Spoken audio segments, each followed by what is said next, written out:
I have signed the dead home for 31 years, and in all that time I never once thought of the work as a kindness to the living. The living have voices. They can ask for what they need. The dead can ask for nothing, and so the whole apparatus we built around them, the cold lockers, the manifests, the careful sealing, the slow ships that carry them back across the dark, exists to honor a promise no one alive can hear us make. We bring you home. That is the promise. It is the oldest thing my service does, older than the fleet, older than the colonies, older than any of the wars that keep filling our lockers. We bring you home. I am Aaron Vesco. I held the rank of Surgeon Commander in the Earth Expeditionary Medical Corps, and before they gave me a war to attend, I ran mortuary affairs for the Coldwater Front. That is the part of the story that matters. I want it on the record in my own hand because I have heard the way other men tell it now around the fleet in the language of vengeance, and they are not wrong exactly, but they are missing the shape of the thing. What we did was not vengeance. Vengeance is hot. Vengeance is a man swinging in the dark. What we did was colder than that, and slower, and far more total, and I was there for the certification of it the same way I am there for the certification of the dead. I want it written down by someone who counted them. So I will begin where I began. I will begin with the manifest. The Quiet Adair was a repatriation ship. She was not a warship, and she was never meant to be mistaken for one.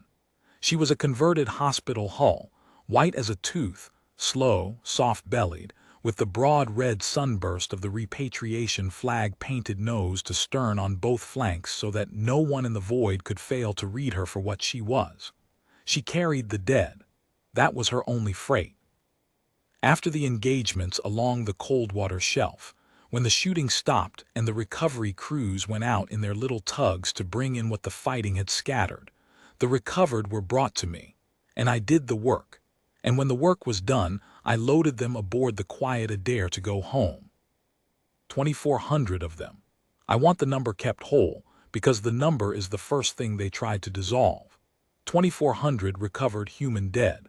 I sealed each one myself or stood over the sealing. I matched each to a name where a name could be matched, and to a designation where it could not, and I closed each manifest line with my own authentication. And the authentication of a mortuary officer is not a formality. It is an oath in the shape of a signature. It says, this was a person, this is their name, this is where they are going, and I will answer for the truth of all three. I signed 2,400 times. My hand ached for 2 days. I remember thinking that was a clean ache, the ache of a thing done right.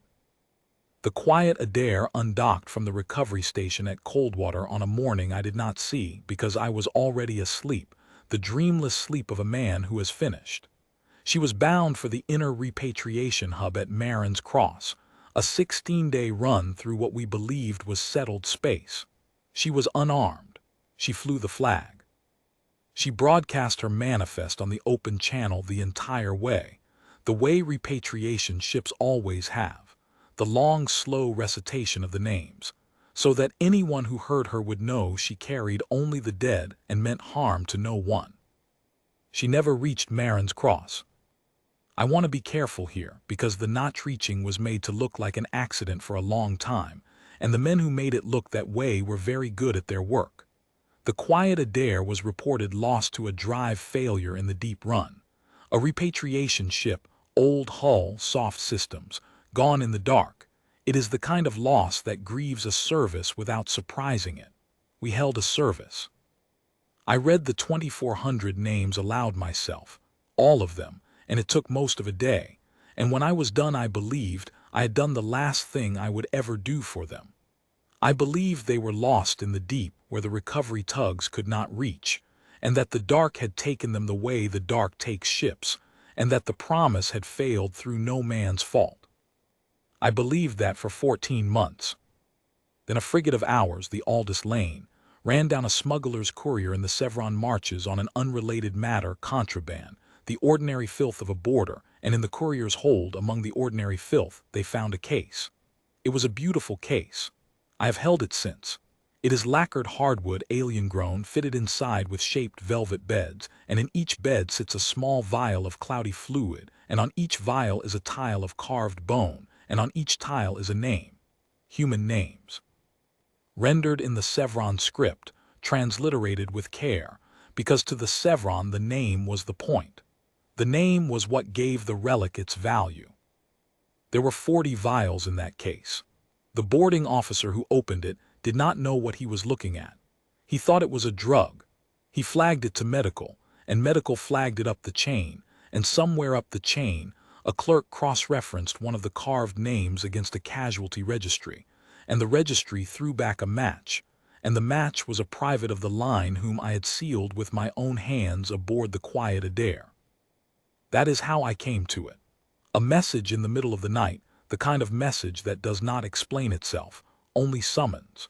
By the time I reached the analysis bay, they had broken the seal on one of the vials and run it, and the chemistry was on the screen when I walked in, and I read it before anyone said a word to me, and I understood the chemistry before I understood the case, because chemistry is my language and the chemistry was a man. It was tissue. It was a suspension of human tissue and marrow and the broken-down particulate of a human body, stabilized, refined, suspended in a preserving medium and bottled. The cloudiness in the vial was a person passed through a process and made into a fluid. The carved name on the bone tile told you whose. And the case, the beautiful lacquered case with its shaped velvet beds, told you that this was not waste, not the careless byproduct of some industrial accident. This was product. This was made to be beautiful. This was made to be sold. I did not say anything for a long time.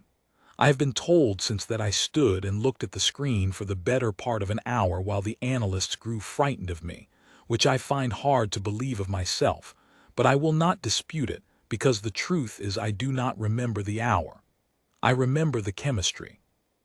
I remember reading it the way you read a manifest line, looking for the name, and finding the name, and the name being a man I had sealed and promised and read aloud at a service, a man I had told the dark I would answer for.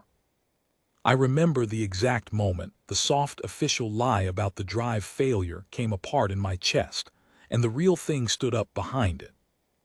They had taken the Quiet Adair. They had taken her with her flag flying and her names on the open channel, taken her without firing. A repatriation hull has nothing to fire back, and they had not killed anyone aboard, because everyone aboard was already dead. That is the part that the men who tell this as vengeance do not slow down for, and they should. There was no battle. There was no defense to overcome. There was a slow white ship full of our sealed dead, broadcasting the names of the dead, asking nothing, and the Sevron had come alongside her and opened her and taken the 2,400 not as bodies but as material, and rendered them and bottled them, and carved their names onto bone, and sold them. The word for what they sold was communion. I learned the word slowly, because it took our linguists time to render it true, and they were careful, and I have come to respect their care. The Sevron communion was not a government in the way we use the word. It was a faith, and the faith was an aristocracy, and the aristocracy was the faith, the two grown into one body over a span of centuries, so that you could not say where the church ended and the ruling house began. The doctrine at the center of it was simple, and to them, beautiful. They held that the soul of an exotic species, a species not their own, a species strange and far and ideally dying or doomed, carried a kind of grace, and that to take a physical portion of such a being into oneself was to commune with that grace, to be elevated by it, to wear another world's mortality like a jewel.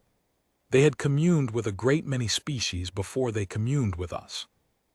There were older cases, older vials. In the reliquaries we would later open, bone tiles carved in scripts no one alive could read. The rendered remnants of peoples whose names we will never recover because the Sevron took the names with the bodies, and the peoples are gone. We were, by all accounts, the finest vintage they had found in 1,000 years.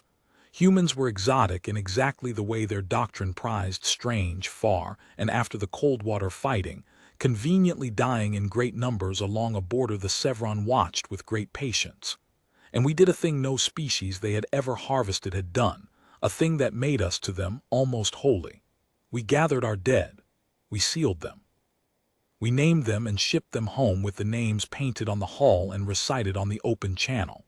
To the Sevron, this was not a defense to overcome. It was a delivery. It was a slow white ship arriving at the border with 2,400 carefully prepared, carefully named, carefully preserved exotic dead, broadcasting the inventory on a public frequency. We had done their cataloging for them. We had done their sealing for them. All they had to do was come alongside and take what we had already wrapped. The carved names were not an accident of cruelty. The carved names were the premium. A communion relic of an unnamed beast was worth something. A communion relic of a named exotic, a being whose own people had loved it enough to write its name and carry it across the dark. That was worth a great deal more. They believed the love we had spent on our dead soaked into the relic and could be tasted. They paid for our grief. They bottled our grief and our marrow together and paid for both. I have tried in the time since to find the bottom of my anger, and I have not found it, and I have stopped looking, because I understand now that the anger was never the point. The anger was loud at the start, the way anger is, the way it was loud in the analysis bay where I am told I frightened the analysts. But anger is hot, and the dead are owed something colder than heat. The dead are owed return. That is the whole of it, not retribution, return. Every one of the 2,400 was owed the thing I had signed my name to promise, home, and the Sevron had not merely killed that promise. They had inverted it. They had taken the very apparatus of the promise, the names, the sealing, the careful nomming, and turned it into the thing that made the violation valuable. They had made our love the seasoning. When the anger cooled, what was left under it was not vengeance, it was the manifest. It was 2,400 lines, each one a name, each one mine, each one unanswered. And a manifest, unlike anger, does not burn out. A manifest waits. A manifest is patient in exactly the way the Sevron had been patient, watching our border, waiting for our dead. We learned patience from no one. We had always had it. We are a species that carries its dead home across 16 days of dark, because we said we would. Patience is the native condition of a people who keep promises to those who cannot hear them. So we did not declare war. I want that understood. There was no declaration, no ultimatum delivered to a chamber, no severing of relations, because relations imply a partner, and we did not, by the end, regard the Sevron communion as a partner. You do not declare war on a process. You shut it down. What we convened instead in the long gray rooms where the service keeps its doctrine was a recovery operation, the largest in our history. The doctrine already existed. That is the thing the Sevron never understood, and the thing the men who tell this as a miracle get wrong. We did not invent a weapon in our grief. We did not pull some secret armada out of the dark at the last hour. We already had a recovery doctrine, written and drilled across 40 years, because a species that promises to bring its dead home must plan for the days when the dead are hard to reach. We had a core trained to go into contested space and recover the fallen under fire. We had ships built to do nothing but carry the recovered. We had the cold machinery of return, fully formed, sitting in our doctrine the whole time. All we did, when we learned what the Sevron had made of the quiet Adair, was point that machinery at them and refuse to stop. They named it the Reclamation. I did not choose the name, and I am glad I did not, because I would have chosen something with grief in it, and grief was not what the operation was. Reclamation is a flat word. It is the word for taking back what is yours. It is the word for getting back the material that has been improperly removed from your custody. It is, when you look at it coldly, the word that the Sevron themselves might have used for their harvesting if they had been honest, and there is a justice in turning their own clean clerical verb back onto them. We were not coming to punish them. We were coming to reclaim our dead. The unmaking of the Sevron communion, the end of the faith, the end of the aristocracy, the end of 1,000 years of communion, that was not the goal. That was the cost of the goal. We were going to take back the 2400 and every other vintage they had ever bottled, and to take them back, we had to open every reliquary, and the reliquaries were the foundation of the faith, and so the faith came apart in our hands as we worked. We did not set out to destroy a religion. We set out to recover a manifest, and the religion was simply in the way. I was assigned to the operation in my own capacity, not as a soldier. I have never been a soldier. I was assigned as a mortuary officer because the reclamation was, before it was anything else, a recovery, and a recovery needs men who know how to certify the recovered. They gave me a place aboard the flagship, a heavy recovery cruiser named the Long Patience, and I want to note the name because someone in the service had chosen it years before any of this, and the name turned out to be a prophecy. I want to note also that the flagship of the operation that ended the Chevron Communion was not a battleship. It was a recovery cruiser. Its largest internal volume was given over not to guns but to cold lockers, ranked deck on deck, empty when we set out waiting. We did bring battleships. We brought a great many battleships. But the flagship, the ship the whole operation was built around, was a ship for carrying the dead home. And that tells you, better than anything I can say, what the reclamation actually was. We came to the Chevron marches in formation, and we did not slow down at the border, because a border is a courtesy between partners and we were not their partner. And the first Chevron vessel to come out and demand our business under the old protocols received no answer it could use. Our answer was the formation itself, continuing. I was on the recovery deck of the Long Patience when we crossed, not the bridge, and I felt the crossing the way you feel a tide change, a long, slow settling in the hull, and then the broadcast began. We did broadcast on the open channel, the way the Quiet Adair had broadcast, but we did not broadcast a warning, and we did not broadcast a threat, and we did not broadcast the recitation of names that a repatriation ship sends ahead of itself.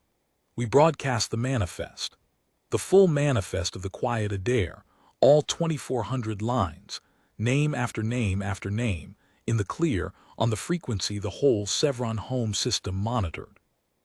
We sent it once, and then we sent it again, and we kept sending it, the slow recitation of the dead they had bottled, rolling ahead of the formation like a bow wave, so that every reliquary and every communion house and every aristocrat with a vial and a velvet bed heard the names of what they had drunk, recited by the people coming to take it back.